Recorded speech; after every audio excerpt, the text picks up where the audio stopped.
সবাইকে আসসালামু আলাইকুম রহমতুল্লাহ বরকাতুহু। এই কবুতর পাগলা কই রে কবুতর পাগলা রে, তোমরাই আমার জান আর তোমরাই আমার প্রাণ। তোমাদের ভালোবাসার শক্তিতে এখনো ভিডিও করতে পারি শারীরিকভাবে অসুস্থ থাকার পরও। Love you all. হাটে গেলে কি কবুতর পাওয়া যায় না? পাওয়া যায়। আজকে আমার এক ভাই একটা কবুতরের পোস্ট করছে, নাম বলবো না, খুব ভালো লাগছে ওনার কথাগুলো, এত ভালো লাগছে এটা বলবো না। হাটে থেকে একটা কবুতর কিনা পোস্ট করছে, খুব ভালো লাগছে ভাই, আপনাকে অনেক অনেক ধন্যবাদ। আরেকটা ব্যাপার, হাটে কবুতর পাওয়া যায়। হাটেও কবুতর ভালো দামেই বিক্রি হয় ভাই, খারাপ দামে বিক্রি হয় না। হাটে কবুতর পাওয়া যায়, ভালো কবুতর ভালো দামে হাটেই বিক্রি হয়।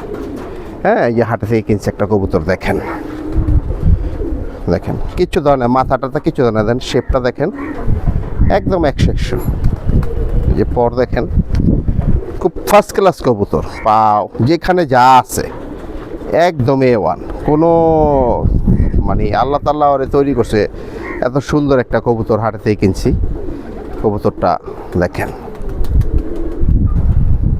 মাশাল্লাহ। কবুতরটা কেমন হয়েছেন পাগলারা? কই রে পাগলারা কই, জানায়া যাবেন ইনশাআল্লাহ। মোটামুটি দাম একটু বেশি হইলেও কিনেছি, পাওয়া যায় হাটে কবুতর। তোমরাই আমার জান আর তোমরাই আমার গান। Love you all.